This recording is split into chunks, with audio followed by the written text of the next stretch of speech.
comes through. Fresh start in the morning blue. Hey, now blue sky shining down. Let your feet don't touch the ground. Laugh it off, let the good times stay. Oh yeah, it's a blue sky day. Oh,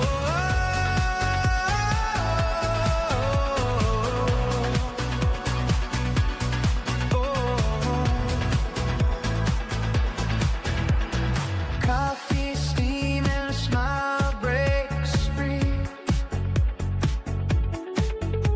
Simple joys are enough for me. Stones roll out, but I don't mind. Sun's still waiting on the other side. Turn it up, feel the sound. Good vibrations all around. Hey, now blue sky shining down. Lift your feet, don't touch the ground. Laugh it off, let the good times stay. Oh yeah, it's a blue sky day.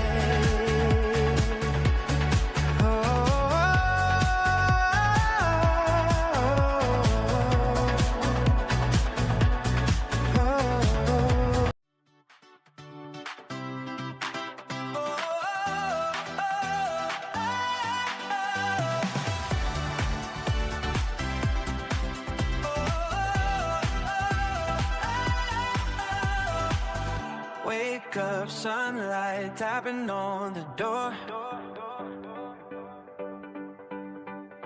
Feels like I've been here all before. Radio humming, the world feels right. Every little thing's in tune tonight. Shadows fade, the truth comes through. Fresh start in the morning blue. Hey now, blue sky shining down. Lift your feet, don't touch the ground. Laugh it off, let the good times stay. Oh yeah, it's a blue sky day.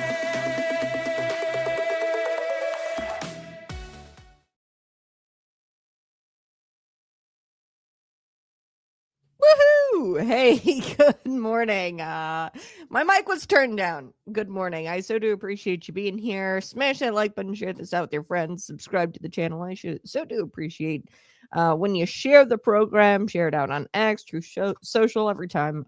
Hopefully Trump takes notice. I love doing what I do every single morning. It's a blast here, 6 a.m. around 6 a.m. to 8 a.m. every morning, Central Time. We've got so much to get to, so if it's all right by you, I'm just going to jump right in. There was this deadly crash in Indiana. I'm sure you've heard of it. But I want to talk about Chameleon carriers, because this is a scam. And what they're doing, they're putting illegal, unvetted drivers who don't speak English behind the wheel of big rigs here in America. And this is a national security issue. And I'm really getting kind of sick and tired of Sean Duffy saying he's going to do something about this, but nothing ever really seems to get done. They need to just overhaul how they set up these companies, and how these companies, like, they need to take a look at their regulations and enforce the regulations that are on the books and the processes that are on the books. They need to enforce it.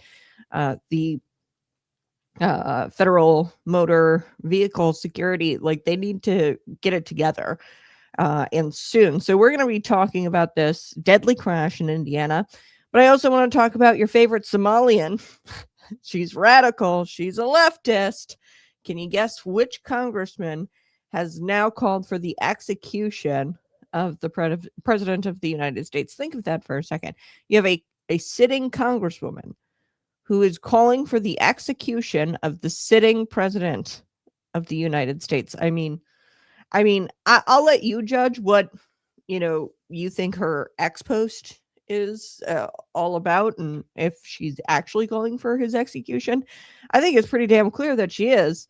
And what I'll be also talking about, and this is developing just as I was getting on here, there's just more and more details about the Nancy Guthrie case. There's been a person detained. He's been released already within just like a few hours. He was detained. He was pulled over in a traffic stop. Carlos is his name. But he's just a person of interest. A lot of people are reporting that he's the suspect in this case. I think at this point, I feel comfortable saying he's a person of interest. He was interviewed by the FBI, brought in for questioning. Then he's been released, and he says that he's innocent. But in the last couple of days, there's been quite a few developments with this case. And I don't know, the mainstream media really, I didn't even really talk about this. Why? Because it's not really in my wheelhouse, my sphere of news gathering, because I don't consume mainstream media. So mainstream media has been reporting on this for like several weeks, and I didn't even really know until like late last week, where I was like, oh, I guess this is a thing where Nancy Guthrie, the mother of Savannah Guthrie, was kidnapped. I don't know. There's former FBI officials who are saying that it's looking less and less like a kidnapping. That's not me saying that. That's former FBI officials. The guy that they detained and released, I don't think he really looks like the guy in the video. The width of the guy is a little different. The height of the guy might be a little bit different in the video that the FBI released. It's odd that the FBI released this video. They said that it couldn't be recovered, and then all of a sudden it could be recovered. It was like Nest Ring, sort of like a doorbell camera. And we didn't have that in the beginning of this case. Now we do, and Kash Patel released it. I don't know. This case is just getting odd. And it's been covered by the mainstream media for weeks. Not that I'm not praying for Nancy Guthrie. If she was kidnapped, I pray that she's unharmed and that she returns to her family. I don't know if a lot of these kidnapping type things with the ransom stuff set up by a family member. Just statistically speaking, it's usually set up by a family member. It's very odd that you would have a random guy come in and kidnap. Now, because of her status, Nancy Guthrie, she's the mother of Savannah Guthrie, but Savannah Guthrie isn't even all that famous.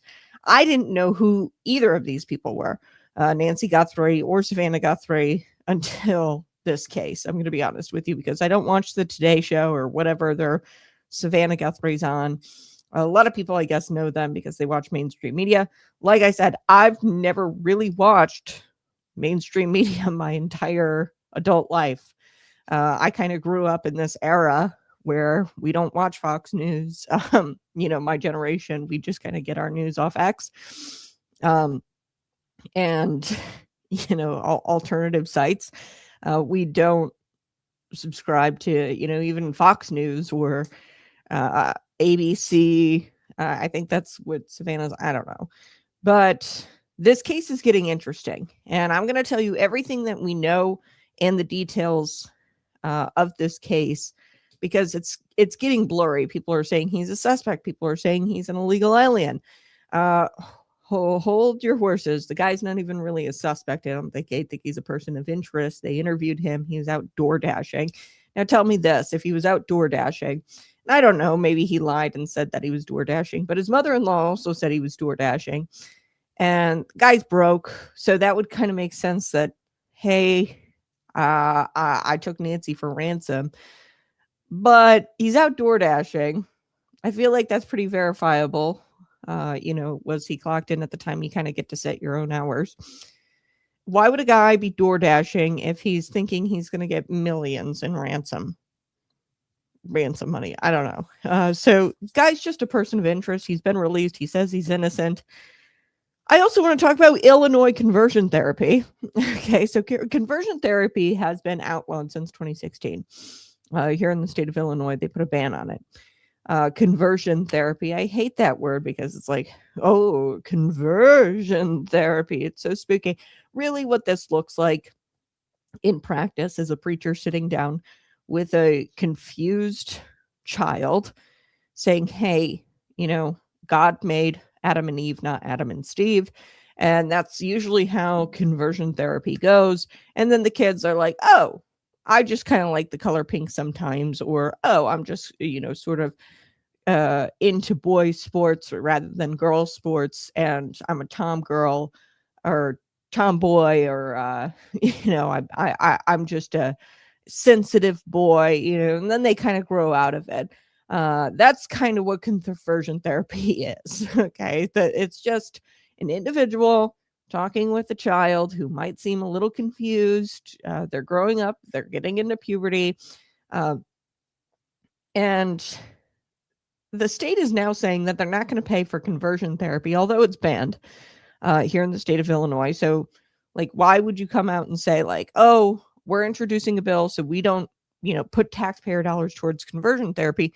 Okay, obviously you don't, because it's already banned in the state, but you are going to keep funding the transitioning of children under the guise of gender affirming care. Now, that is actual conversion. I don't know about you, but that's the ultimate conversion therapy, being that, kids, they go into the doctor's office and then they come out a totally different individual with non-reversible puberty blockers, irreversible surgeries, their breasts are lopped off. Like, I don't know about you, but that sounds more like conversion to me than just telling little Timmy or Tammy, hey, you like the color pink a little bit and you're a boy, but that doesn't mean you're a girl. You're a girl who likes to skateboard and wear, baseball caps. It doesn't mean that you're a boy.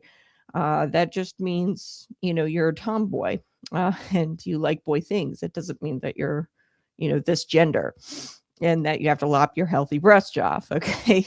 So to me, that's not really conversion therapy. That's just chatting with children and telling them the realities of life. And the other one definitely sounds more like a conversion therapy, because the kids are permanently altered physically, mentally, and emotionally for the rest of their lives. So we're gonna pay for one. The bill that I talk about here in Illinois, they carve this out specifically in the bill. They say we're going to ban taxpayer funds being used for conversion therapy. However, that doesn't extend to gender affirming care. Gender affirming care is not conversion therapy. And they're very explicit about this in the bill. I find it hilarious that they have to, like, hey, we're banning your conversion therapy, not our conversion therapy, is essentially the way the bill reads. So we're going to get to all of it. Smash that like button. Why does the abduction dominate news? Thousands go missing every year. Yeah, maybe another distraction from the fraud. Yeah, the downfall of Tim Walz, the Somalian fraud going on in Minnesota. There's so much that the mainstream could be covering right now, but they're covering this abduction. I don't know, kidnapping. Statistically speaking, things like this, ransom notes, it's somebody in the family. I don't know what's going on with the story. Just seems to be dominating. Now it's reached into my alternative news site, so now I've got to talk about it. But it seems to be dominating the mainstream media cycle for weeks now, like 2 weeks. And not to, be, pessimistic or mean to the Guthrie family. I don't really care either. Like, I'm not anti-Guthrie, okay, because they're mainstream media people. So I'm not anti-Savannah Guthrie, although I'm sure they've got major cases of TDS. I don't know that for sure, but I'd be willing to guess that they've got major cases of TDS, and they're not fans of Donald Trump or people like me, conservatives, because they're in the mainstream world. But I mean, not a lot of people, like, I don't know, maybe I live in this totally alternate reality or alternate world, but I did not know who Savannah Guthrie was. Like, people my age definitely don't know Savannah Guthrie or Nancy Guthrie. And I don't even think that, like, People who are apolitical, who are my age, wouldn't know these people either. They're on the Today Show. Like, they're not household names. Okay. I don't think. Maybe I'm wrong on that, but for somebody to be dominating the news cycle for several weeks and they're not household names, like Rob Reiner, kind of a household name, more popular. His death dominated the news cycle about a week, but he was a household name. But they moved on pretty quickly, the mainstream media. I think after like a few days, they stopped talking about Rob Reiner's death, Rob and his wife being killed by their son. Okay, so this is like a kidnapping, an abduction. And as this user points out, BKR7130, you guys can comment, thousands go missing every year. It's kind of rare where somebody dies at the hands of their child and their throats are slit. You would think that would dominate the news cycle for a much longer period of time. So anything that dominates the news cycle, I'm curious if it's a psyop, fake news, if it's in the media cycle for a long period of time to distract us from something else. So yeah, we'll get to that. We'll get to Nancy Guthrie. I do want to get to the semi truck first. So there was a deadly semi truck crash in Indiana, and I wanted to bring it up today. It happened last week, but I wanted to bring it up today because I think that this case specifically shines a light on this shadowy network of trucking companies. And I've been talking about this a while on the program, that we need to address this. And this is a matter of national security. And Sean Duffy, the Trump administration, really needs to take this stuff seriously. And they need a complete overhaul of how they enforce federal regulations when it comes to becoming a trucking company. So this case really exposes the shadowy network of trucking companies. And these shadowy network of trucking companies, what they do best is they put illegal aliens, unqualified foreign nationals, many of whom don't speak English, behind the wheels of these big rigs, and they just go across America every day. Okay, and this is our supply chain. We're talking about like getting products and goods across the state or across the United States. This is a big deal. Who we're putting behind these big rigs. So this guy, his name is Begjan Bishkiev. Say that 10 times fast. He is responsible for a crash that happened February 3rd, and it killed 4 people. These 4 people were part of a local Amish community in Indiana. They were in a van and they were hit head on by Bishkiev. 3 of the 4 victims were all from one family. So very tragic. Bishkiev was taken into custody by Immigration and Customs Enforcement, but apparently there are many more drivers like Bishkiev, okay, still out on the road, still out on the roads of America right now. I don't know about you, but when I'm driving down the road and I see a semi, I look, I know this is going to be awful. Maybe it's racist, but I look to see if the guy's wearing a turban. And if he is, I just kind of stay in my lane and I don't try to, I try to get out away from that. I'm sorry. Maybe that's racist of me, but these chameleon carrier companies are hiring people like Bishkiev. And in a way, these illegal aliens are desperate. I don't want to call them victims because they're here illegally. They're criminals and they need to be deported. But they're desperate. And these chameleon carrier companies, and I'm going to describe what a chameleon carrier company is. They are preying on illegal aliens because they're so desperate and because they're willing to do illegal things for money. And they don't want to go back home. So these chameleon carriers, they are a part of a sort of new trucking business model. Okay, and they have sprung up, particularly in high concentrated urban areas, very populous urban areas, and they prey on illegal aliens, these chameleon carrier trucking companies, and they hire them. And these networks of carriers work together to swap business names. So it's a network, and they're all kind of working together. And they swap business names and Department of Transportation numbers. So every truck has a number, and it's associated with the Department of Transportation.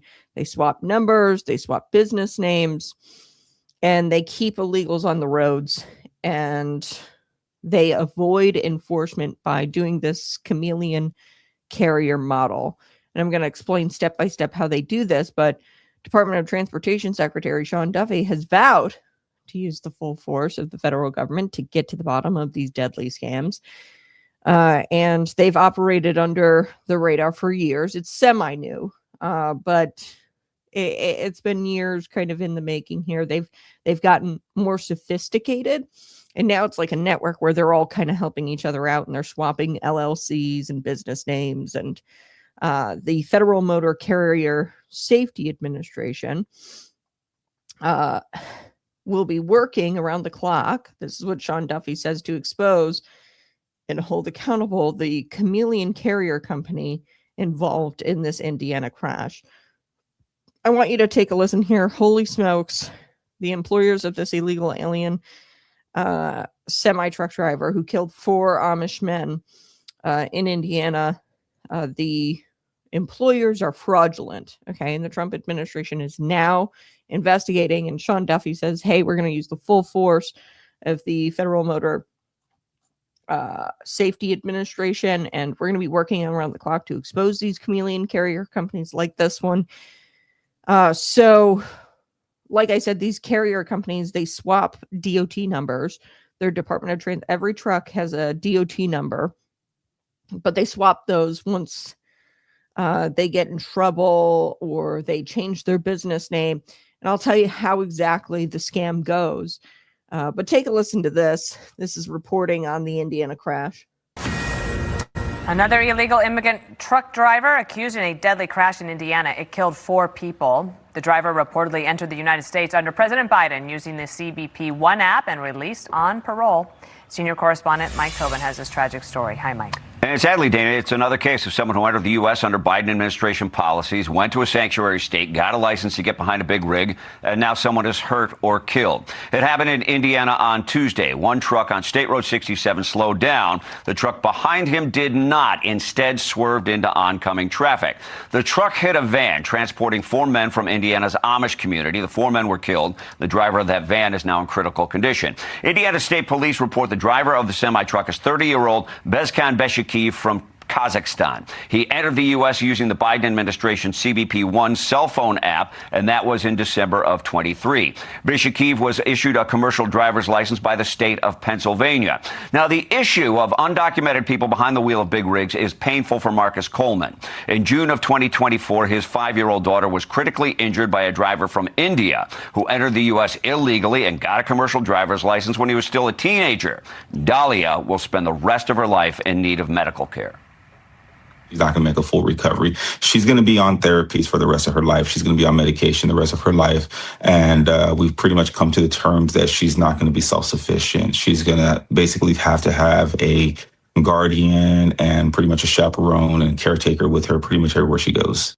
Now, related to the Indiana crash and the driver who got a CDL in Pennsylvania, Governor Josh Shapiro issued a statement to Fox News saying Bezkan Beshakiev had legal status when he got his license and is still legal on the database. Quote, Kristi Noem should focus on minding shop in her own agency as her incompetence and operational failures seem to be matching the scale of her moral failures. Now, with the Indiana case, the Hoosier State cooperates with ICE. The driver was handed over in the jail. Beshakiev is now in federal custody. Dana?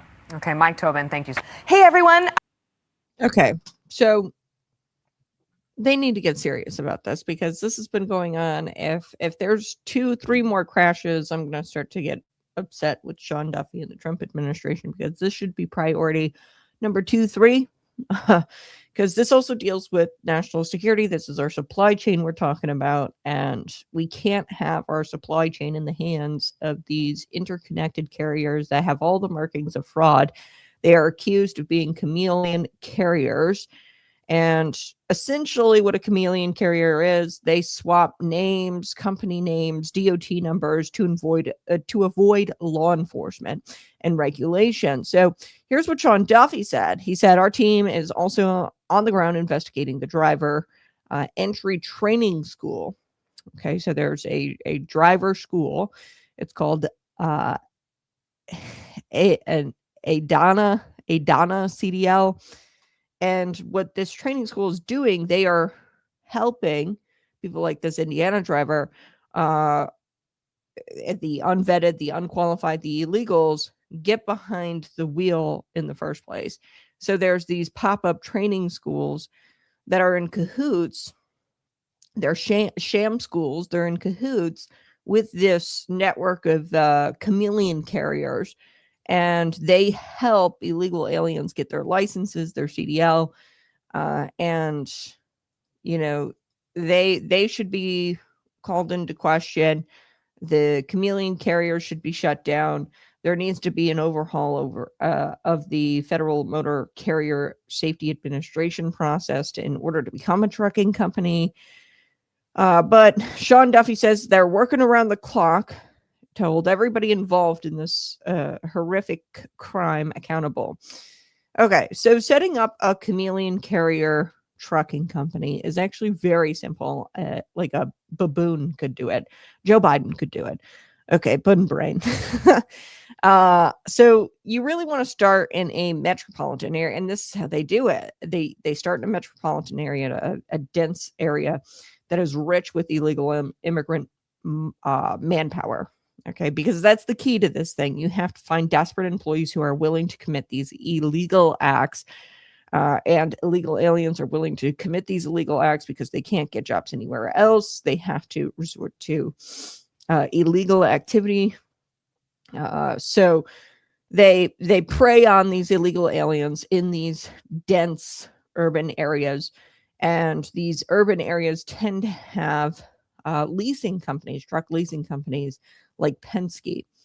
Okay, so they don't even buy the trucks. They don't even have to buy the trucks. These illegals, these foreigners, they come here and they start setting up these trucking companies, not even buying their own trucks, but they're leasing trucks through companies like Penske. Okay, so then here's what you do. You go to the metropolitan area, dense with illegal alien manpower. They've got truck leasing companies. Then you file with the Federal Motor Carrier Safety Administration. Okay. Then you file with FMCSA. Okay. There's an application. It's called an OP1 application. Okay. All this application is really just like basic, like, hey, what's your trucking company's name? What's your LLC? What truck company are you leasing from? How many trucks are in your fleet? Very basic. And then you pay a $300 filing fee. Okay. So it's very easy to become a trucking company. You just fill out this OP1 application, and they're really like FMCSA is really the federal government is really relying on honesty here. And this needs to be overhauled. There needs to be, hey, before we process your application, we have to see you in person and see your company in person. And like, there has to be an in-person element to this. Okay. But there's not. And that's why this is happening. The process sucks. So you pay a $300 filing fee, you file with the Federal Motor Administration. And then from there, all you have to do is obtain a process agent. This is a BOC3 form is what they call it. So basically it's like, hey, if we do something, on the road, if we get into a crash, and you want to sue us, like, this is our process agent on file. So as long as they have a BOC3, they're considered legitimate. As long as they filed their OP1 application, they're considered legitimate. And then they, do proof of insurance. And they wait approximately like 3 weeks. And then boom, you're a trucking company. You just need 3 things to become a trucking company. And getting these 3 things is very easy. The OP1 application, all done online. You pay the $300 fee. And then the BOC3 is a little bit more complicated. We'll get into more of what that is. The process agent. But there's non-legitimate process agents out there who will say, like, yes, in the case that this trucking company A gets into a crash and there's a lawsuit filed, we're the ones, who are their agent and will take care of the legal things. But there's, non-legitimate process agents out there.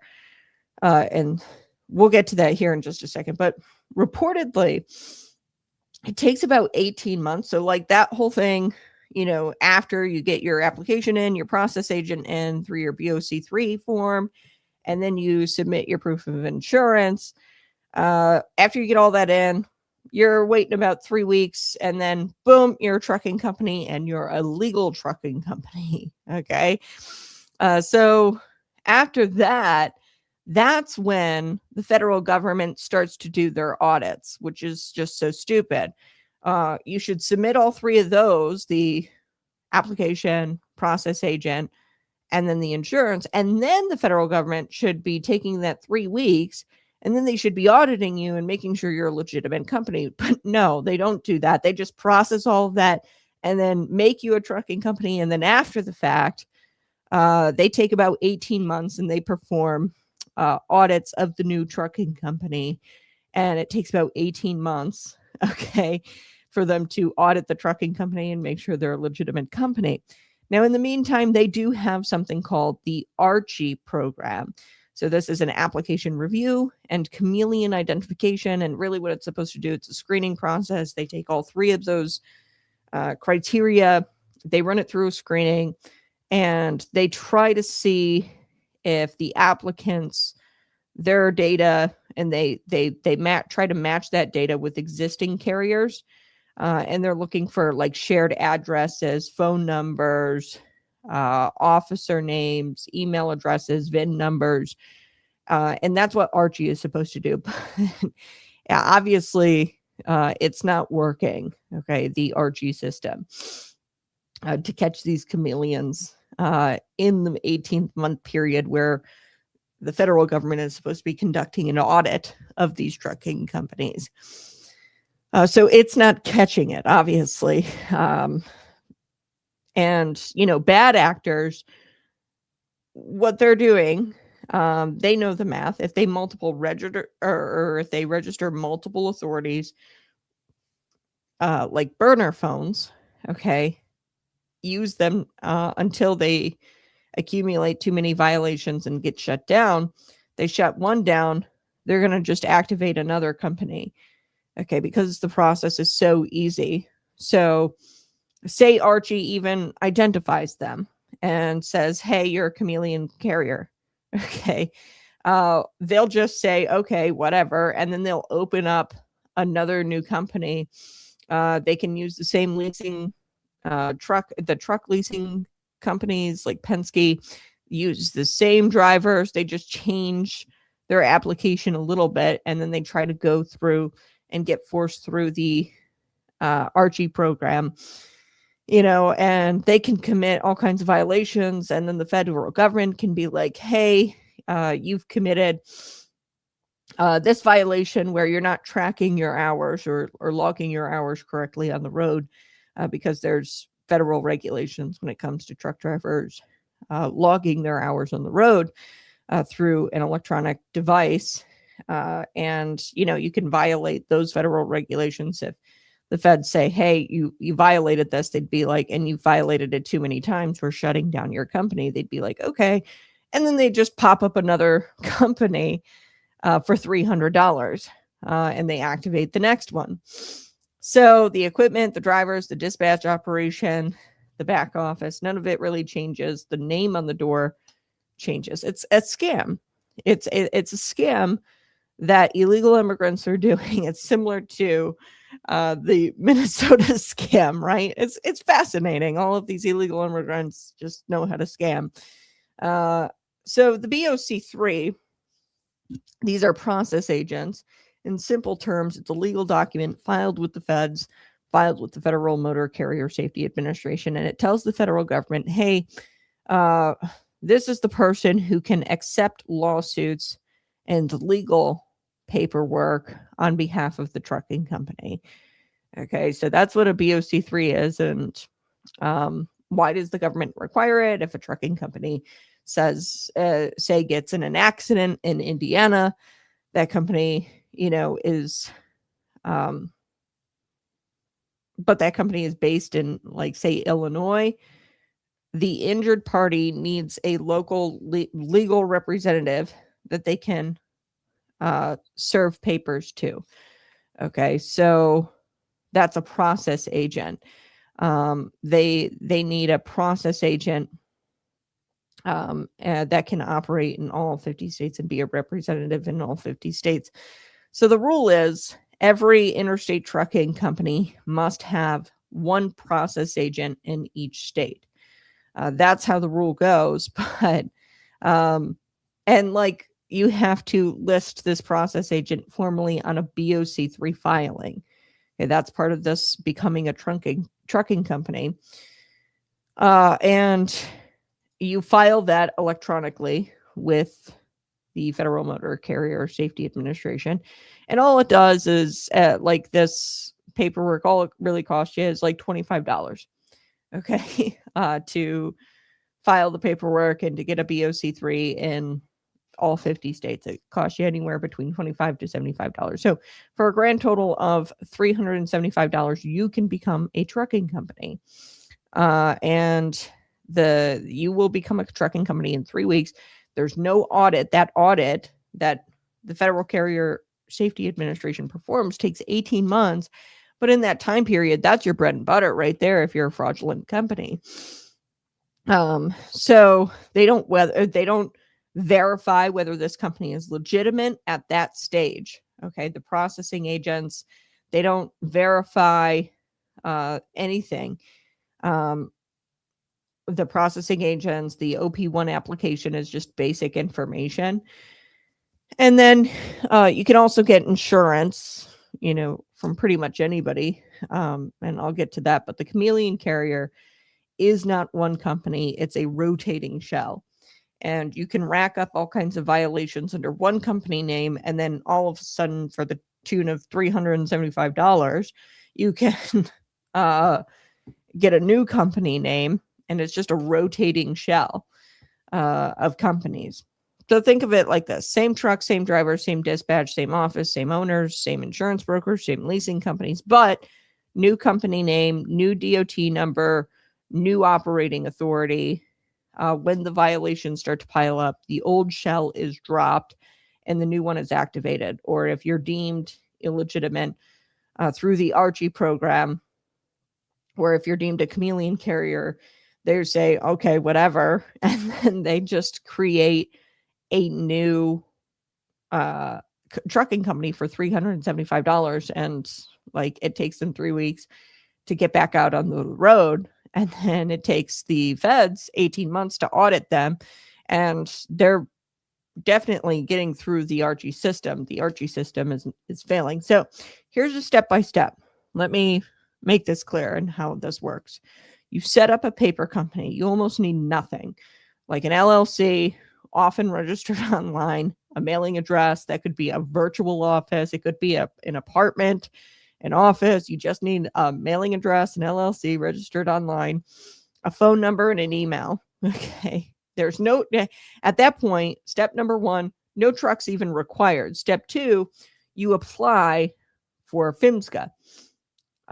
So you file your OP1 application, you pay the $300.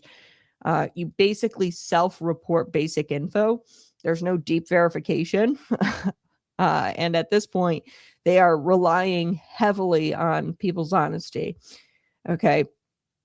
So you get the OP1 application in step 3, file that BOC3, and then you hire a filing service. So a BOC3 filing service, and they assign process agents nationwide. And the filing services are fraudulent too. There's no oversight over these filing services, and within days, up to 3 weeks, the Federal Motor Carrier Safety Administration will accept your application, your BOC3s, and boom, you are legal.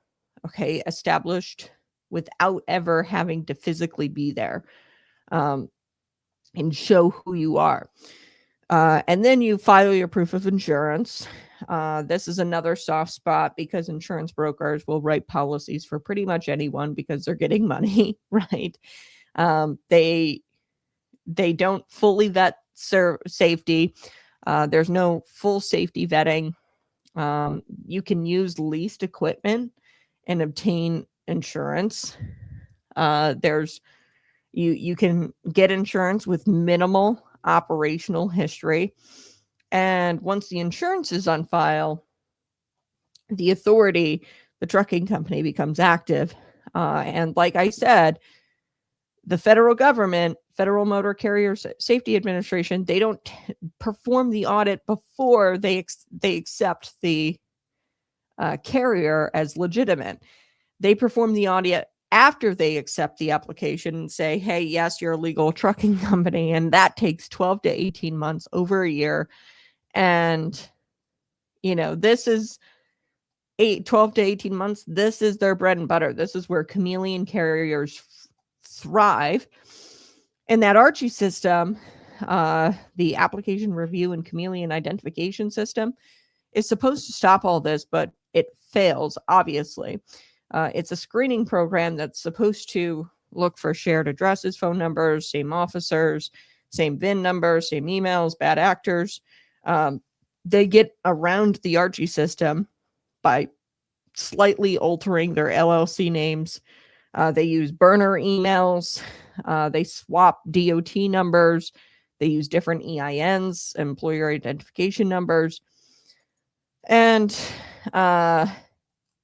this is how they do it, the scam. And it's termed chameleon because it fits perfectly.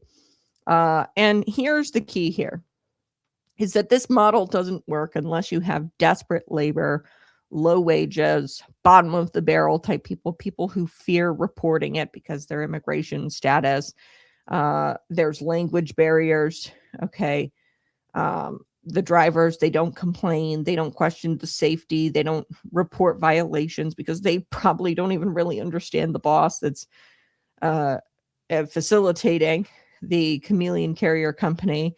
There's that language barrier there. They're unqualified, non-English speaking drivers behind. And this is how they wind up behind the wheels, because they're being kind of exploited here because they won't tell what they're doing.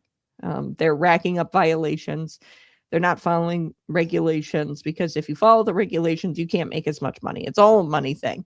The chameleon carriers, they make so much money in this 12 to 18 month period.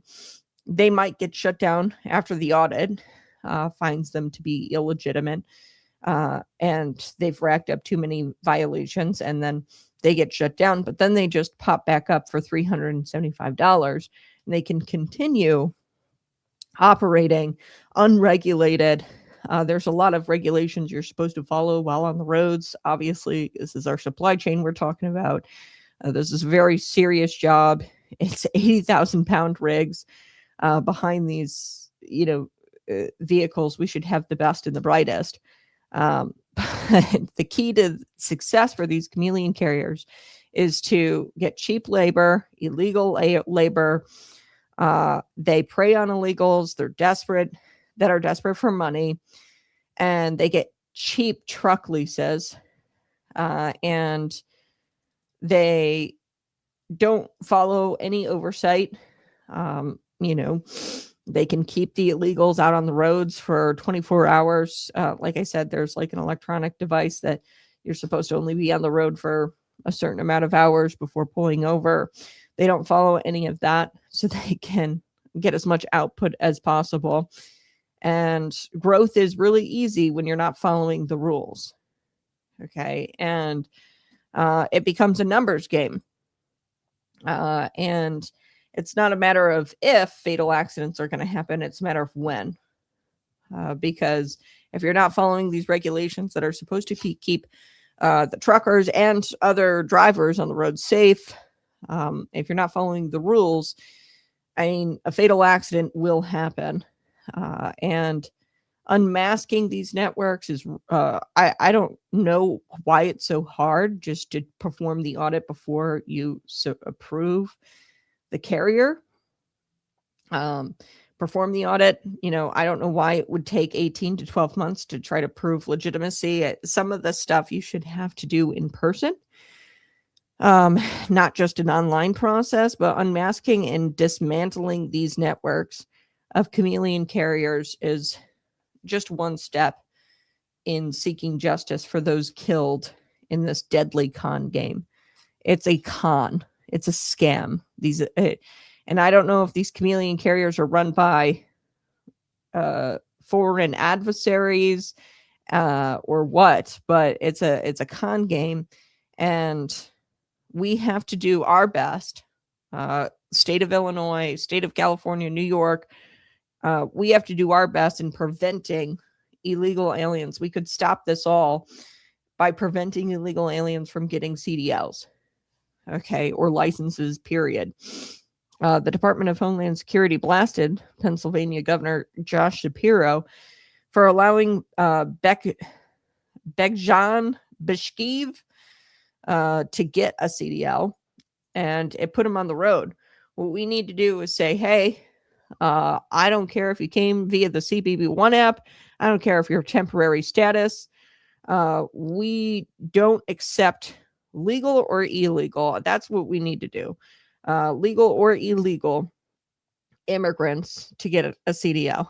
We need English-speaking Americans, naturalized citizens, people who are actually citizens behind the wheels of these vehicles. That should just definitely be like a criteria for being a driver on the road behind an 80,000-pound big rig. And this should be for the Trump administration because,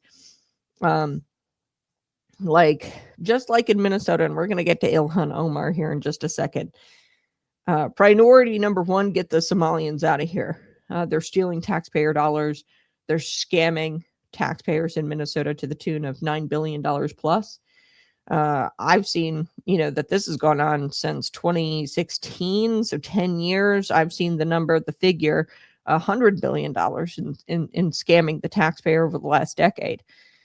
There in Minnesota, they're opening up these fake daycares and they're submitting applications for grants through the government, and then Minnesota is just giving away taxpayer dollars. That needs to be shut down. They need to be shipped out.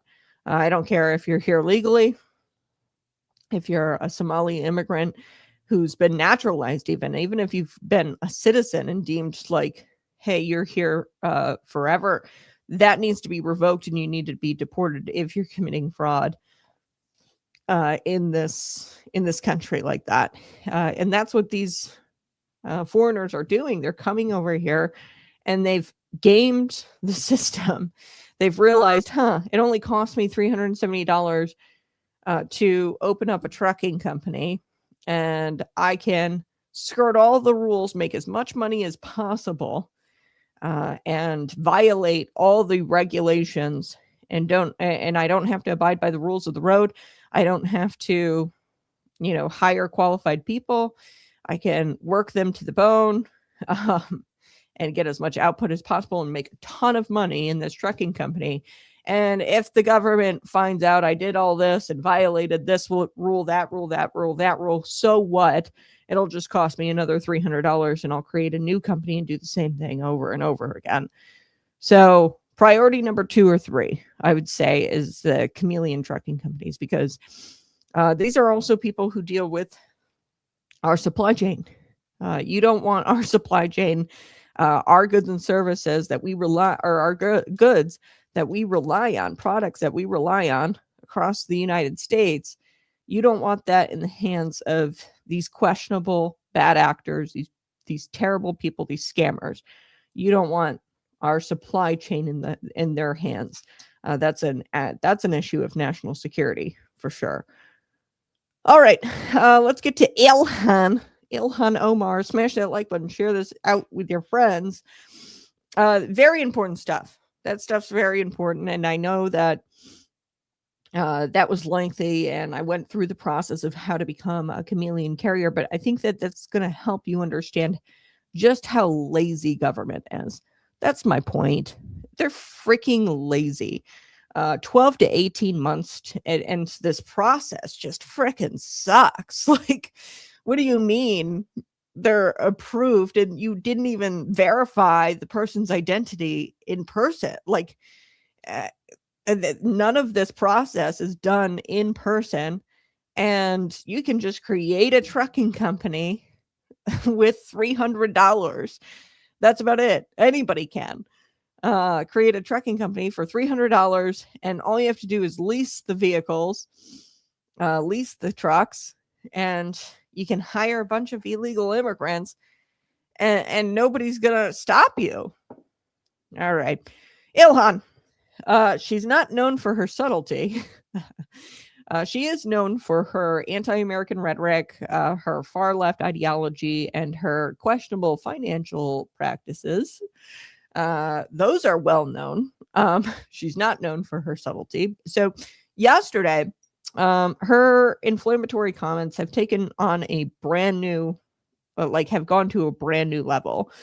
And I think she actually said here that, or implied, and I don't know, you be the judge, I think she called for Donald Trump to be executed, that he deserves the ultimate punishment. Here's what she tweeted out on X. Quote, the leader of the pedophile protection party is trying to deflect attention from his name being all over the Epstein files. At least in Somalia, they execute pedophiles, not elect them. Go back to Somalia then. I don't know what to say. Go back. You don't like it here? You don't like our president? You don't like that we elected this guy? Go back to Somalia. So she said that on X. You guys be the judge. Throw it in the comment section. Was she calling for Donald Trump's execution here? I think so. So they do a lot of things in Somalia, Ilhan. These are practices that we don't want in the United States. So one of the practices in Somalia is marrying your brother and marrying your family. 60% of marriages are incestual, which means that you're like marrying your family members, people who are your blood. That is a common practice there in Somalia, which has led, obviously, to the inbred IQ of like an average of 65 or something like that. For reference, here in the United States, the average IQ is like 98, I think 97, something like that. So, yeah, we don't want to do that. We don't want to bring Somalia practices over here. I also need to point out that rape and sexual assault in Somalia is it's a problem. It's an endemic. This has troubled the East African country for quite some time.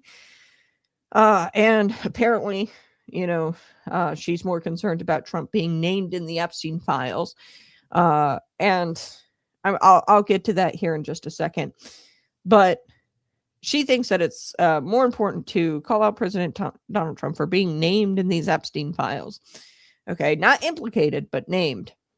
Most recent numbers I pulled this morning, 80% rise in rape and sexual assault in Somalia. Don't lecture us on what we've got going here. I know it's bad in the United States, the human trafficking, the sexual assault, rape, not nearly as bad as what goes on in Somalia. Okay, why? Because in Somalia, they don't even really see it as rape or sexual assault.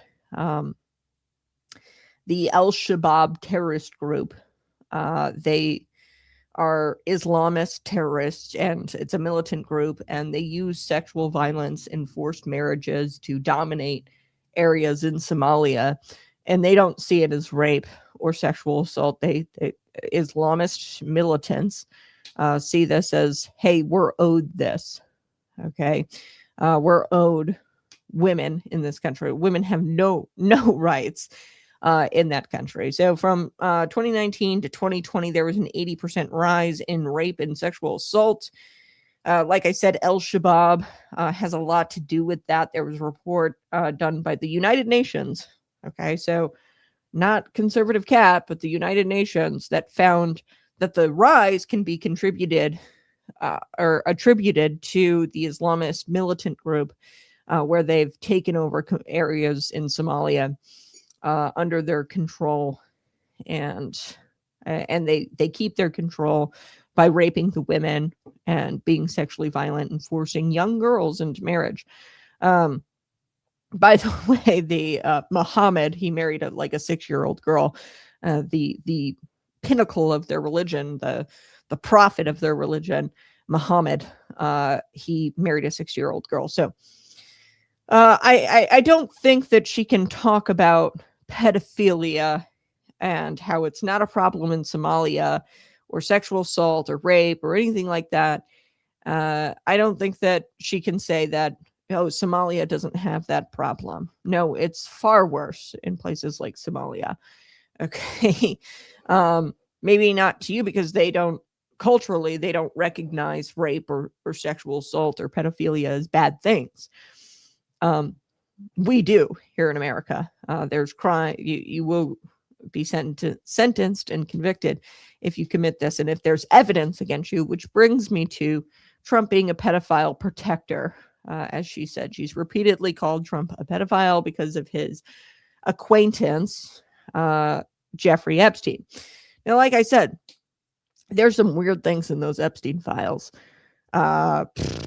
There's like satanic worship. There was an account that they called Baal that they contributed to. There's some really weird things where they were drinking like baby blood, and there was emails back and forth about this. So here's what I think about the whole Jeffrey Epstein thing. I think that there was a faction of it that was sort of above bar, meaning Jeffrey Epstein was probably, at this point, I mean, I don't think that a lot of people refute this, and I don't know if this will ever be proven. He was probably trying to get dirt on people here in the United States, our congressmen, for the Israeli government. So that way, our congressmen and women would allocate funding, taxpayer dollars, to the Israeli government for them to blow up, Iranians and Islamists, because there's a big old family feud that stretches all the way back to Genesis, to the beginning, where, Abraham, Hagar, Sarah, you've got Ishmael and Isaac. So there is a deep hatred that goes back years. Okay, the beginning of time, practically. Okay, there is a deep hatred amidst Jewish people and Islam people. Okay, there is a deep hatred. And Jeffrey Epstein, a spy for the Israeli government, trying to get dirt on our congressmen, trying to get dirt on our Hollywood elite, in exchange for, money to be funneled over to Israel. I believe that. I think that that's a very real possibility, especially when you start reading the emails and how what do they call them? Gomans or something like that. They're very anti anybody who's not Jewish, okay, in these emails. So anyway, Jeffrey Epstein, he, had these parties, and I think that a good part of this was all above bar. Not something I would partake in. Obviously, these parties with hot women, drugs, but, things that, aren't illegal. Okay, these are crazy cool parties, and everybody wanted to be a part of them. There's people named in this sort of above bar faction of the Epstein Island, where they would go to the parties. Okay. Now I think that there's this really weird subsection almost of Jeffrey Epstein's Island where you had devil worshippers, people who hate Jesus Christ, hate children, were drinking the blood of children or talking about it, at least fantasizing about sacrificing children to Baal, which is a pagan type deity. Very weird. And these are the people who got super cozy with Jeffrey Epstein. And, there were the people he got dirt on who came to the parties. He slipped in a 16, 17-year-old girl, had blackmail on them. But then there's this really weird faction. Now, Donald Trump is named in the Epstein files, much like everybody who is, going to these above bar parties. But there's no evidence that Donald Trump even went to these parties with the hot women, and everything was like above bar. There's no evidence that he even went to Epstein's Island. Okay. None of that has come out in the 3 million pages of the Epstein files. Okay. There have been no credible instances of wrongdoing by the president. I'm just going to be clear about this. Okay. In fact, he's named in these files and he's starting to look better and better with new information. Like I said, some of these tips. Donald Trump at this golf course had young women. The golf course didn't even exist. And people would bring in tips 2020 after Jeffrey Epstein was killed in his cell. People would bring in these tips when he was running for 2020. Obviously, and the golf course didn't even exist. They accused him of having women at this golf course, young women at this golf course, and raping them. Silly tip, investigated by the FBI very quickly. They were like, okay, this tip doesn't make any sense because the golf course wasn't even around in 1995. Anyway, so there's that kind of stuff in the Epstein files, just fake tips about the president. But then you also have him named in the files as a good guy, okay, as a then private citizen in July 2006. Get this. He was one of the first people to call the police to warn about the sexual predator. So 2006, this is right before any kind of charges came down. I think it was 2007. This is what Trump said, and documents show this. He says, "Thank goodness you're stopping him." And documents previously unreported. This was a 2019 FBI interview summary with former Palm Beach police chief Michael Ryder.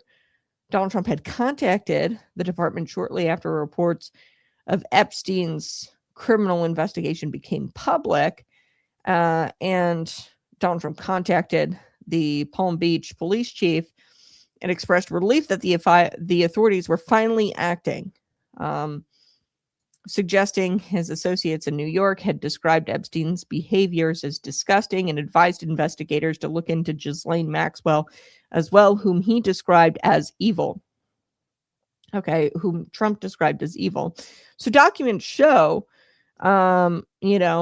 he there was a FBI interview summary done in 2019, but this conversation happened between the Palm Beach chief of police and Donald Trump back in 2006, right when they were going after Jeffrey Epstein. And in that conversation, Trump said that, his New York associates had described Epstein's behaviors as gross and disgusting.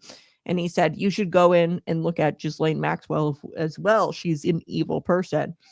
Okay.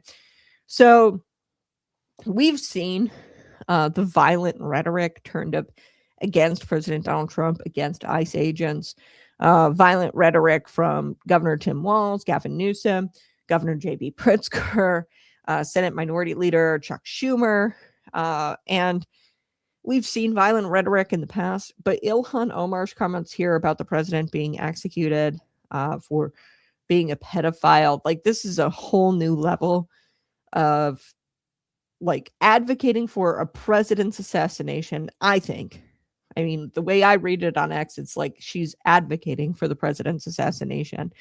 Fox News digital columnist Dave Marcus said this on X. He said, just a congresswoman calling for the execution of a president, president of the United States.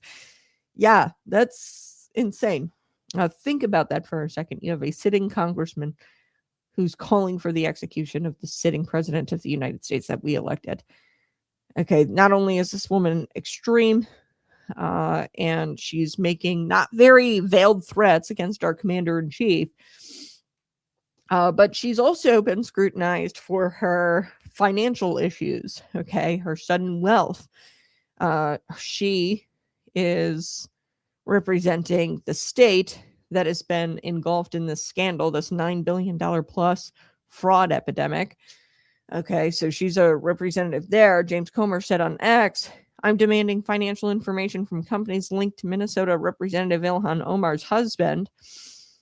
His companies reportedly went from making $51,000 a year to $30 million a year with zero investor information.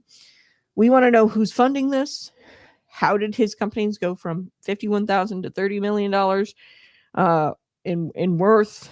Who's bankrolling these companies that aren't even real, like the winery, Ilhan Omar's winery, where you go there and like nothing's there. Ilhan Omar's husband's winery. Here's what Comer said. He said, who's funding this and who's buying access? Ilhan, always been a flamethrower, always been a radical extremist, and to an extent can appreciate it. Like, yeah, go out there and be convicted. At least she's convicted. But this is very disturbing. This is beyond radical extremist behavior. This is like treasonous, calling for the assassination or execution of a sitting president. That means that you like you can't be trusted as a congressman. Okay, if you're calling for the execution of our president. And this is exactly an example of what we don't need in this country right now. Okay, hopefully her political days are numbered as the Somali fraud is exposed. There were a couple of Somali immigrants that were convicted of the Somali fraud that have connections to Ilhan Omar, and that they, threw campaign parties for her. And, I'd imagine her political days are numbered after these investigations into her conduct, her husband's companies ramp up. If those investigations ever ramp up, I'd imagine her political days are numbered. But calling for the assassination of the president, that is new and next level. Or calling for the execution. The X post is pretty clear that she's calling for the execution of the president and calling him a pedophile. Look, folks, I get so mad when people are like, he's a rapist, he's a pedophile. If you were to say that back in the 1800s, you'd be challenged to a duel and you'd die, man. Okay, you can't assassinate somebody's character when there was no evidence, no credible evidence at all. In fact, everything points to the opposite, that Donald Trump actually, and I don't doubt that he was in this sphere of Hollywood elite and he knew exactly what was going on at Jeffrey Epstein's parties, if not attended one or two of them. And like I said, I think that in order to sucker them in, Jeffrey Epstein was a nobody. Okay, but one thing that he had was charisma. Okay, everybody said that he just sucked all the oxygen out of the room. People wanted to be near him. Women wanted to be near him. And he was actually kicked out of Mar-a-Lago because he was trying to recruit some of Trump's pool girls or like golf caddies at Mar-a-Lago. And he knew. He was like, I think Donald Trump knows that, hey, this guy is, having these women. And a lot of these women probably consented to going to Jeffrey Epstein's island. They get paid. They get to live on this island. People chose that lifestyle. I'm not saying that there wasn't human trafficking and non-consensual things going on. But I think that in order to sucker people in, and get the dirt on them, he had to appear sort of above bar, legitimate, legal. Now, I'm not saying even the parties themselves, like the consensual part of it, these like parties that were happening at Epstein's Islands that didn't include underage girls, but older girls. And you can see in the videos and the pictures, there's plenty of adult women, okay? Not 13-year-old girls, but, adult women. I'm not advocating for that either. I think that's nasty, gross. Jeffrey Epstein, terrible guy.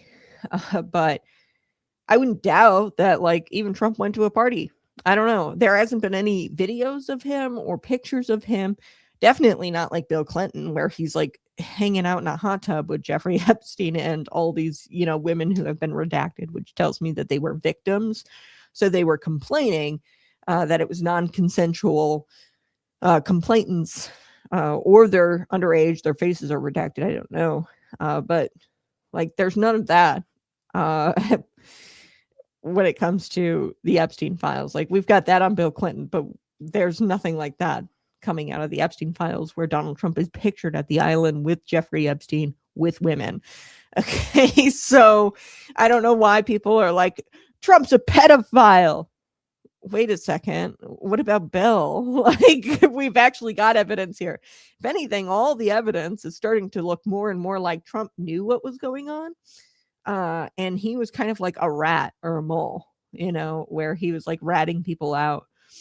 And like I said, he kicked people, or Jeffrey Epstein, out of Mar-a-Lago because Jeffrey Epstein tried to recruit some of his employees at Mar-a-Lago. And yeah, I'm not saying that there's not this really weird faction either. There's just like, when you're reading through the 3 million pages and some of these emails, nasty. So I think that there's some really weird people that got really close to Jeffrey Epstein. And yeah, they were really weird. So I think there's a little bit of both there. And Donald Trump's right when he says, like, there's nothing we can do when it comes to Jeffrey Epstein. Court documents have been sealed by national intelligence agencies, not under the Trump administration, but there's court documents that are sealed due to national security issues. I think that's the client list. Thomas Massey has been calling for the client list. You're not going to get it, man. It's sealed up. And what if you reopened the investigation, the FBI investigation, you're going to find that, some congressmen might have, and they should see justice. 16, 17-year-olds were slipped in, and this is the sort of above bar faction of what was going on at the Epstein Island. And they should definitely, but those are the small fish, right? I mean, 16, 17 years old, they got slipped in, they got the dirt. Jeffrey Epstein got the dirt, brought that dirt back to the Israeli government, right? But at this point, the statute of limitations is up on that. That's why Donald Trump comes out and says things like, we need to move on, because he's talking about this stuff. I'm going to be honest with you. I don't think Donald Trump knew about the weird stuff like child sacrifice and the people that got so close to Jeffrey Epstein, where they were revealing their deepest, darkest fantasies about children and sucking their blood and their satanic rituals. I don't think a lot of people knew about that stuff. I did. You did. The conspiracy theorists did. I imagined that was going on. But I didn't know it was that bad. And the conspiracy theorists, what do you guys think? We need an apology. Pizzagate, like, that's more and more, like, we're starting to see like pizza all over the Epstein files and emails, and they're referring to pizza. Like, we were called conspiracy whack jobs for talking about Pizzagate. Conspiracy theorists really need an apology. But I do think that Donald Trump was privy to understanding like how weird these parties could get. And I think he was in this sphere of Hollywood elite, and he was sort of like a mole. More and more, it's starting to look like Jeffrey Epstein didn't like President Donald Trump because President Donald Trump was skeptical and was like, you're slipping 16, 17-year-olds in here. Like, it was cool with the parties with the hot women. That was awesome. But you're slipping 16, 17-year-olds in here. That's weird. You're trying to recruit my employees and get them to leave to go to this island. That's weird. So more and more, it's starting to look like Donald Trump was the hero in all of this. And probably this investigation wouldn't have happened had not President Donald Trump said, like, hey, look into Ghislaine Maxwell as well. She's evil. That's what he told the Palm Beach police chief back in 2006. I mean, I don't know, folks. Claiming Trump's the pedophile here. I'm not seeing it. All right. Let's talk about this investigation. The Federal Bureau of Investigation and the Pima County Sheriff's Office, they have detained a person in connection with this kidnapping. And now, like I said, I don't know if she's been actually kidnapped. And former FBI officials, have come out and said that it's looking less and less like a kidnapping. And when I first heard this story, I knew the statistics. Ransom, when ransom is involved, usually it's a family member. Now, Nancy Guthrie, she's 84 years old, and she's the mother of Today co-host Savannah Guthrie. I don't know these people. I don't know them. I watch alternative news. I don't watch mainstream media news. This has been dominating the news cycle for several weeks. And anytime anything dominates the news cycle, and I'm like, were these people actually that popular? I mean, Rob Reiner sort of more popular than these two, I think. And he was, killed by his son, his throat slit. Very odd. And that didn't dominate the news cycle at all. And then you have this story, she's kidnapped, and it's been dominating the news cycle for several weeks.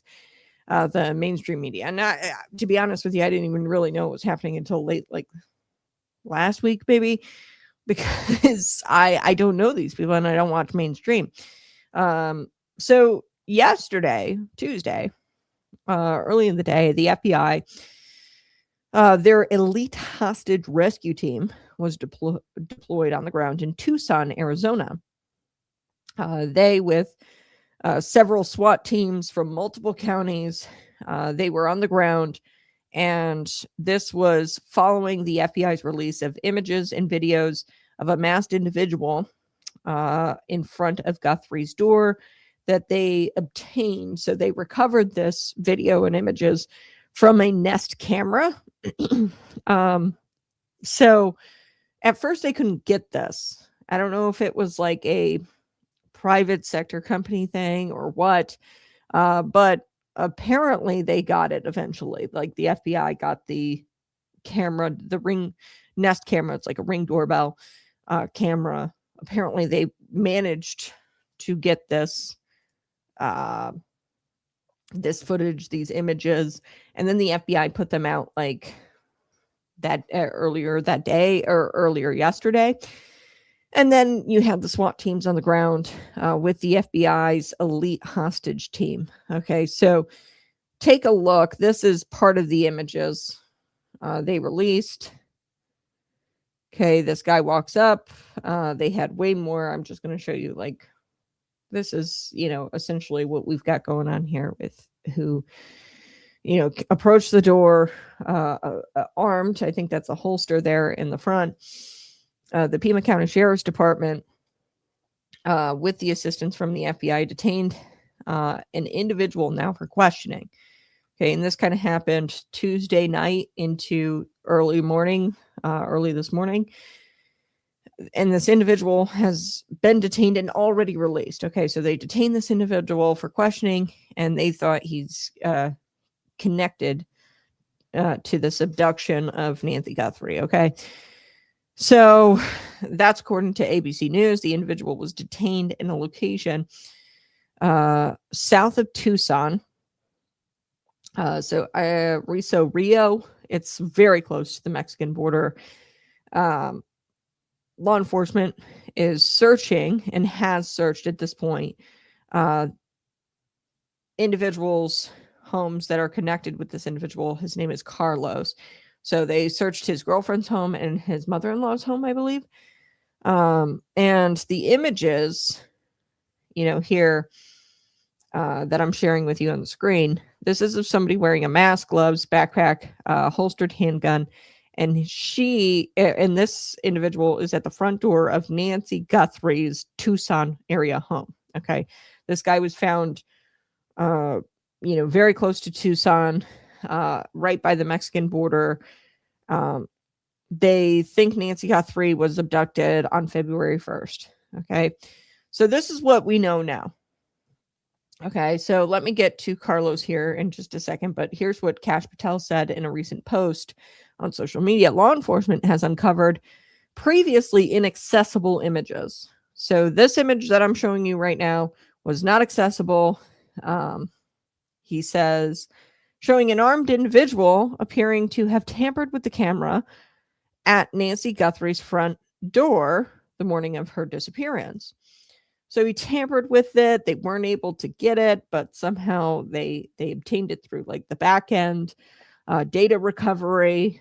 They worked with the private sector, so Nest, to try to get this video and new images of the guy with the gun at the front door, who's probably the person who kidnapped Nancy. Now we do have the name of this individual. Like I said, the guy that was detained for questioning, he's been released. His name is Carlos. From what I understand, he is not a suspect. He is a person of interest right now. And he claims that he is innocent. Carlos Alberto Pazulas Jr. is his name. And he is a person of interest in the Nancy Guthrie kidnapping investigation. He's a FedEx driver or FedEx worker and DoorDash driver. Now he was pulled over in Rio Riso, Arizona, which is very close to the Mexican border, very close to Tucson as well. Authorities say he's connected to the investigation because his Bitcoin wallet address is listed in the ransom note. That's a pretty deep connection. Okay. That's what I'm hearing on the ground here from, sources on X, that's why he was pulled into questioning, because his Bitcoin wallet address was in the ransom note. Okay. So to my knowledge, he has not yet been directly tied to the actual kidnapping. So just because his Bitcoin wallet address was in the note doesn't mean he was the one outside of her door. This guy, and I'm going to be honest with you, doesn't really look like Carlos. I don't know. It's kind of hard because he's slouching, thin individual. Carlos looks a little bit thicker than that. That's just my take. I don't think it really looks like Carlos, like as far as height and width goes. You can't really tell the guy's masked, right? But as far as I know, he's not been tied to any of the kidnapping. Okay. It's just that his Bitcoin wallet was in the ransom note. So authorities have searched at this point his girlfriend's house and his mother's house, mother-in-law's home. Okay. So updates on this case are moving very, very quickly. Okay. Because as of this morning, like that's what they were doing. And like, he's been released already. Right before I popped onto the show, like he was released. So it's possible he was acting as like a middleman for the kidnappers. Handling the cryptocurrency, or he could have profited from the situation. His financial situation looks glum. He's a DoorDasher. He was out DoorDashing in the middle of the night, obviously with his kids. I find it odd if he was going to gain from this financially. This kidnapping, and if he was part of the ransom, I find it odd that he was out door dashing. But which, hey, he's not a suspect, he's a person of interest. Now, this is where it gets fascinating. His dad, same name, not this guy. There's been reports that this guy is a sexual predator. Not true. His dad, who has the same name as him, he's a junior, was convicted in Santa Cruz in 2005 in connection to sexual assault of his stepdaughter, 11 years old. So, yeah, the search warrant for his girlfriend's house, his mother-in-law's home, they obtained multiple electronic devices. They were seized. So there's no confirmation either on his immigration status. Okay, this is Riso Rio. This is like illegal immigrant territory. This is right outside of the Mexico border. I'm sure CNN is petrified that this guy's going to wind up being the suspect or had something to do with the Nancy Guthrie kidnapping. They're petrified because they don't want to tell the American people that an illegal immigrant actually, partook in the kidnapping. I'm sure they're petrified and they're worried that they're going to have to report that. Like I said, his illegal immigration status, I don't know if he's an illegal immigrant or not yet. It's all very developing and changing fast. Okay. And the guy is maintaining his innocence. And we'll get to clips like that here in a second. But listen to CNN. Tell me that they don't sound petrified here, that this guy is possibly an illegal alien who kidnapped Nancy Guthrie. They're freaked out. They don't want to report that. Take a listen. Back with our breaking news, a person has been detained for questioning in the disappearance of Savannah Guthrie's mother, Nancy. A source is now telling us that this person was detained in Rio Rico. You see there on the map, it is near the border with Mexico. It's about an hour south of Tucson. Let's go back to Jake and Ed Lavendera. Ed, you're familiar with this area. What can you tell us? Well, it's just north of Nogales, which is, obviously one of the border areas crossing into Mexico. We've been, over the years, done a lot of reporting through the area. Very remote. You start getting down into this part of Arizona. It starts becoming very remote. It's also a place where Nogales sits literally right on the border. The border wall goes right through town, so you can literally take one step if that wall wasn't there and cross into Mexico. So at that point, it's Interstate 19, which takes you south from Tucson all the way into Nogales, which is about 60 miles.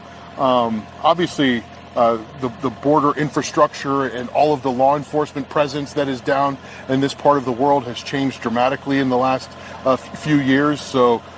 So it's a very difficult a place where you're not going to drive very far without running into some sort of law enforcement vehicle down there. Right. So Rio Rico is 51 miles south of Tucson, and again, my map here. If this is Arizona, for those of people who are not familiar with Arizona, it's a kind of a rectangle, and Phoenix is about here, and you're showing it there. Great. And Tucson is the biggest southern city. And it's 60 miles from the Mexican border and 51 miles from Tucson, 9 miles from the border is Rio Rico. And this area, tell us, Ed, because you've covered this mainly for immigration stories, right. But you've covered this area for years and years and years. Small towns, but fairly desolate, right? Oh, absolutely. In fact, when we started hearing news of this, I was calling around to... So he's in a desolate area. That's also fascinating to me. But if this ends up being what they fear it is, I bet it's going to get a lot worse for illegals here in America. You thought the deportations were bad. Now, this has been dominating the news cycle for 2 weeks. Nancy Guthrie, she's 84 years old. People are going to be calling for illegals to be deported en masse, like you've never seen before. If it checks out that this guy has a questionable immigration status, even if it's a questionable immigration status. But Nancy Guthrie, if she's found alive, and I'm praying that she is, I'm praying that she's reunited with her family. Like I said, I'm statistically speaking, these kind of things, it's family members who kind of are all in on it, and they try to get ransom from other family members. That's just statistically what this could be. FBI, former FBI officials have said, like, it's looking more and more like it's not a kidnapping. And I'll get to that here in just a second. But if she's alive and she was not taken into Mexico, I think the Guthrie family has Trump to thank for the border wall and the border security and infrastructure, because it's not easy to move back and forth across that border without running into law enforcement anymore. And I suspect that Democrats are going to stop talking about this story if this guy's named as a suspect. Right now, person of interest, he's maintaining his innocence. He said he's innocent. Take a listen to this. Here we go. This was after he was released. So he was detained, questioned. This is after he was released. Here we go. When they finally told you this had to do with some kidnapping, what were you thinking? What the fuck am I doing here? I didn't do anything. To be honest, like, I'm innocent. When they finally told you this had. Okay, so there's that one, and I want to share with you. I mean, I hope they get the suspect, because I'm not it. They better do their job and find the suspect that did it, so they can clear my name, and I'm done. Look at what I'm putting my family through. You're on national news now. Not just them. Even my parents in Tucson. Right. Yeah. I mean, I hope they get the suspect. So his mother-in-law and his girlfriend, that's what he's talking about. They're putting my family through this. Look, your Bitcoin wallet address was on the ransom note. That's plenty for the FBI officials to come in and, start conducting search warrants. Like, this is a high-profile case. But former FBI top officials are doubting whether Nancy Guthrie's disappearance was actually a kidnapping. This is an interview with the mother-in-law I do want to get to. But first, this was like shortly after he was detained. Okay, this was an interview by ABC shortly after he was detained, or before he was detained. Let me take a listen. Here we go. So how did this all start? How did they stop you here? You were driving here? No, or my wife was driving. Your wife was driving? Because they were following me. Yeah, shortly after he was detained and released, he did an interview with ABC. And he talks about the traffic stop where they detained him. He was out doing door dashing, according to his mother-in-law. But take a listen. Here we go. Once I saw they were following me, I pulled over. They didn't even have to put a traffic stop or anything. I got off the car, and they arrested me as soon as I got out the car. They didn't even tell me what was going on until the detectives got here, like 2 hours before I got arrested. And then the detectives got here. It was the FBI agent in Santa Cruz County, and they told me I was being detained for kidnapping. And I asked them, like, well, kidnapping of who? And they told me this lady, I don't know her name. And Nancy Guthrie? Yeah, that's her. And I told them I work in Tucson for GLS. I might have delivered a package to your house, but I never kidnapped anybody. They hold me from like 4 to right now. Okay, so there's that. They held her or held him for a long period of time and questioned him. Okay, but they released him, so he's not a suspect, person of interest. This is what Carlos's mother-in-law had to say with reporters. Take a listen. The house that is now being searched where this subject lived, we're told. There was a traffic stop close by. This is the subject being questioned in the Nancy Guthrie investigation. This is Josephina. Yes. This is her house, and the subject is her son-in-law. Yeah, is that right? son, yeah. Tell me how this happened. Where was he when he was detained? My daughter and him and the kids, my grandkids, were doing door dashing when they got stopped here, and I don't know what kind of questions they asked them. But when we got home, I wasn't at home. When we got home, we found out that they took my son out. They went inside, they busted the doors from my house. They went inside and took my son to the living room and had him handcuffed, and then got him outside. That's when the time that we got home, and we asked what was going on, and they couldn't say anything. And they said, and I asked him to have a search warrant to go in my house. And they said, we don't need a search warrant. We could go do that if we want to. So I told them, yeah, I think you need a search warrant. Why did you break my door? You took my son the wrong way. I mean, you hurt him. His wrists were with the handcuffs. Let me ask you, were you familiar with the Nancy Guthrie case? Had you seen that she was missing? Like I told you, I saw it on Facebook, but since I don't know her, I didn't read what was going on their Did story. they take electronic devices at all? Did they take your I phone? don't have anything. They took your my phone. They They took- took my phone, my husband's phone, my daughter's phone, my grandkids' phone, and my son-in-law's phone. Let me show you these pictures really quick, Mm-hmm. Josefina, of, just give me a second, I gotta pull them up on my phone. These are the pictures from outside Nancy Guthrie's house. Mm-hmm. This is who they're looking for. Do the eyes look like your son-in-law at all? No, not at all. Do you see the mouth? Yeah, no. He doesn't look at all. Brian, can you ask what her son-in-law's what's name his is? name? It's Carlos. Carlos Palazuelos. Sorry, what's his name? Carlos. Carlos. Yes. And what's his last name? Palazuelos. Okay. Yeah. So. And does he work in Tucson? Would he ever be in Tucson? He's in Tucson all week. He works delivering boxes for like UPS and he works with a company. And I told him you can call the company that he works there and verify that he's working. And is your daughter also detained? No, they just let my daughter and my grandkids go. Okay. Mm-hmm. Okay. Thank you, Josefina. Yeah. So that's sort of the latest here, Jesse. They took her phone too, her husband's phone, and her daughter's phone, and obviously her son-in-law's phone, and they are searching her house right now. So this is sort of an unfolding situation. And I'll get into this with Arthur, the fact that they didn't have a search warrant, according to her. Do you know where Carlos is right now, Brian? Do we know where Carlos is right now?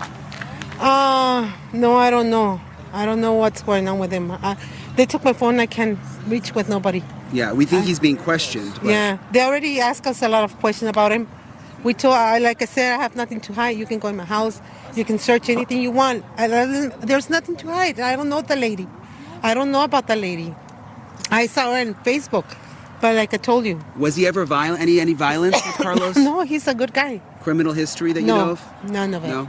Okay. Is he from Tucson? Brian, yeah, so I mean that's sort of the situation. She's obviously in shock. Yeah. Did you show her photos of the person outside of Nancy Guthrie's house? The images, the mask, the backpack. Did she identify any of those items of clothing? And nothing. She doesn't see anything in that. I did. Okay. So, interesting. It's an interesting story. He's a person of interest. Like I said, the Bitcoin is being reported that the Bitcoin wallet address was in the ransom note. His Bitcoin wallet address was in the ransom note. Why would that be there? I'm sure that was plenty to obtain a search warrant. I haven't seen anything. According to her, there was no search warrant, but I haven't seen anything to indicate that this wasn't a proper search. Okay. Cash Patel put this out on X. He says, new images in the search for Nancy Guthrie. Now, I find this kind of fascinating. They couldn't obtain them, and then all of a sudden they recovered all of these images, and it's keeping the story alive in the mainstream. I don't know if it's a psyop. I don't know if it's fake news. I don't know if this is all just something that the family or a family member is doing in order to get some money. That's and it's not just me who's saying that. Former FBI officials are saying that, hey, this is looking more and more like it's not a kidnapping. But new images in the search over the last 8 days, the FBI and Pima County Sheriff's Department have been working closely with their private sector partners to continue to recover images and video footage from Nancy Guthrie's home that may have been lost, corrupted, or inaccessible due to a variety of factors, including the removal of recording devices. So they say that the guy in the video had tampered with the camera. The video was recovered from residual data located in back-end systems. So working with our partners, as of this morning, law enforcement has uncovered previously inaccessible new images showing an armed individual appearing to have tampered with the camera outside of Nancy Guthrie's front door the morning of her disappearance. So... yeah, we've got all this footage now. We've got a person of interest. He's been released. He was questioned for quite some time, pretty much throughout the whole night. Interesting that they didn't know about the case. But like I said, Nancy Guthrie, Savannah Guthrie, this has really dominated the news. Millions, as somebody pointed out, of people go missing every single day. This has dominated the news, obviously, because of Savannah Guthrie's status here. She's a co-host on Today. But I don't know why it's dominated. Like, now that the FBI has this footage, like, It's staying in the news cycle. So I hope she's alive. 84 years old. Like, nobody should be kidnapped and harmed or die. There was blood at the scene. I'd be surprised. I'm kind of surprised that they haven't found anybody. I mean, they've got this loose person who's kind of loosely connected to this case, and they've already released him. So, yeah, I hope that and pray that she's delivered back to her family and she's alive. Okay, and that's a little bit about the updates there, Nancy Guthrie's case. I haven't covered it. It's been dominating the news cycle. Anytime anything dominates the news cycle, I'm always like skeptical. Is this a psyop? What are they distracting us from? But I hope she's found, and I hope that she's okay. All right, friends, grab your coffee. I've got one more story. Grab your pet cat, stroke your little kitty, your coffee, and buckle up, because I've got something coming out of Illinois today. Democrats are at it again, and this is one. This one is a masterclass in government contradiction. This story today, we are talking about House Bill 4554. Sounds boring. It amends the Finance Act. Yada yada yada. But you peel back the layers of this, and then you're going to find out. Oh, shoot! The state of Illinois, they are deciding which viewpoints get taxpayer money and which ones don't. Which viewpoints get erased, and which viewpoints get taxpayer funding. So, spoiler alert, if you don't chant from the approved leftist ideological hymnal, you're not getting funded. Okay, so here's the rundown. House Bill 4554, it would prohibit taxpayer funding for conversion therapy in Illinois. It would void any kind of state contracts that's connected to conversion therapy right now, declaring them against public policy. I don't think that we're funding conversion therapy as of right now. Why? Because it's illegal. Conversion therapy has been illegal for years. Since 2016, that's 10 years, folks. It's been illegal. So naturally, the first question is, okay, conversion therapy is illegal. Why are we banning taxpayer funds to funds from being allocated to an illegal practice? Of course, we're not funding that because it's not happening, because it should be illegal, right? Why are they banning funding for something that's already illegal? Well, State Representative Bill Hunter in the Center Square was asking this question, and his confusion is completely justified. The bill doesn't just stop a practice from happening. We already did that back in 2016 to conversion therapy. It doesn't protect kids from something that's legal, say like cannabis. It doesn't regulate something that's legal. Conversion therapy is illegal. So what is this exactly? Well, it's a political message. It's a message that says, hey, we only fund one type of worldview in this state, and one type of worldview gets state approval and state money. So Illinois lawmakers are rushing to ban this symbolically, really. It's a symbolical ban on funding for conversion therapy, because conversion therapy isn't happening because it's illegal in this state. Okay, so the state is pouring simultaneously tons of money into gender-affirming initiatives. Okay, so case in point, Illinois Pride Connect.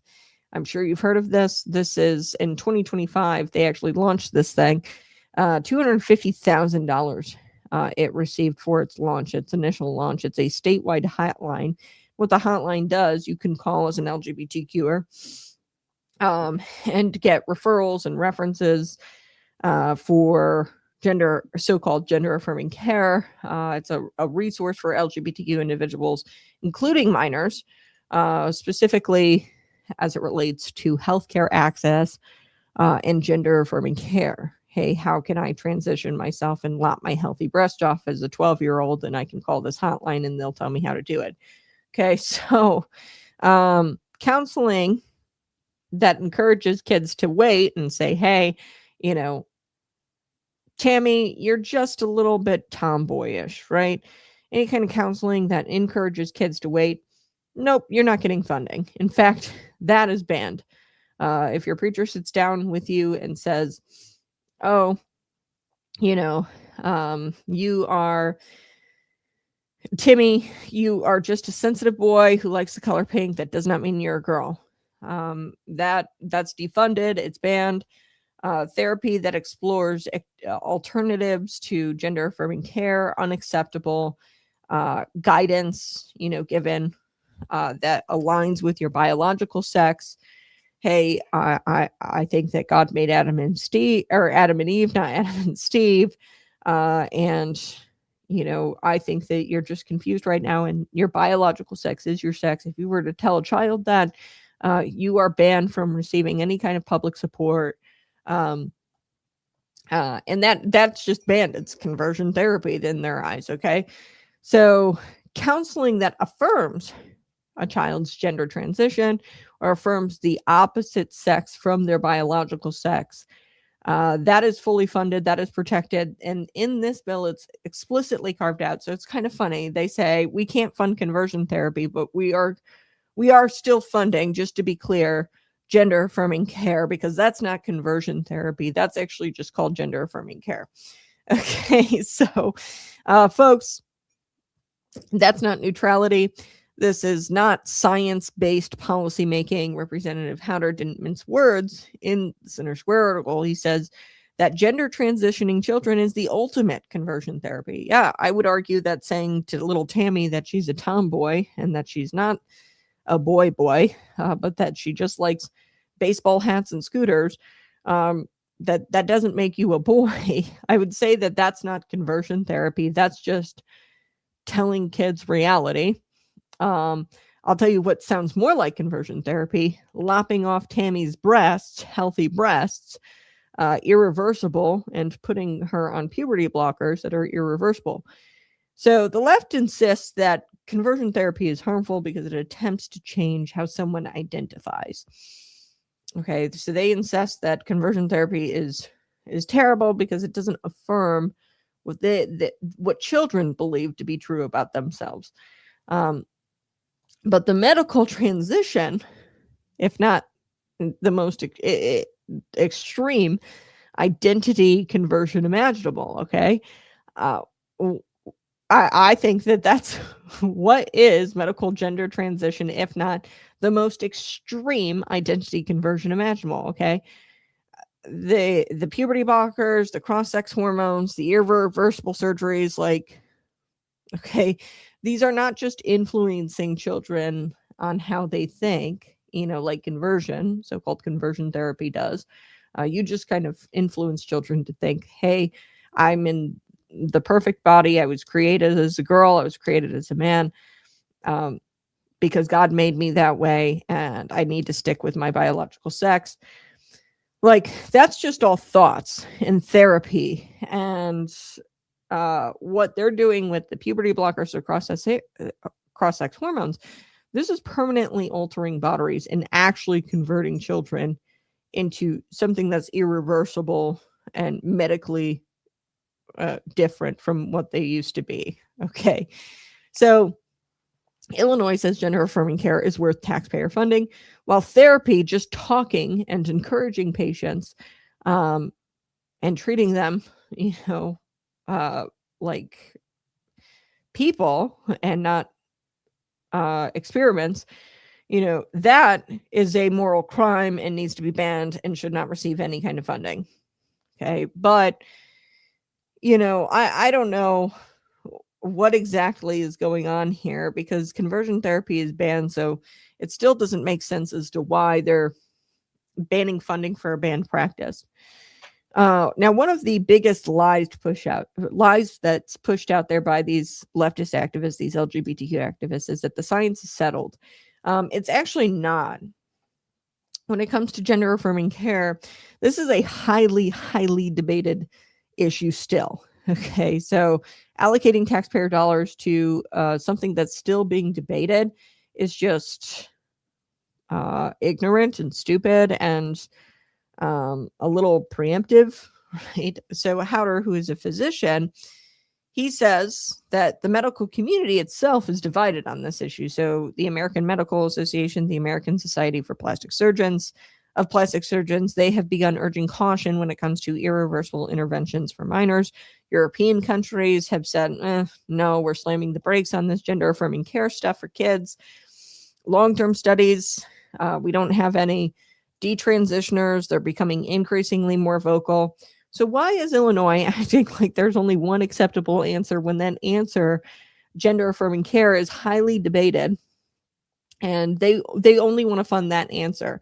The debate is not settled, and the government should not be funding and picking winners before the debate is settled. Okay. Now HB 45 or 4554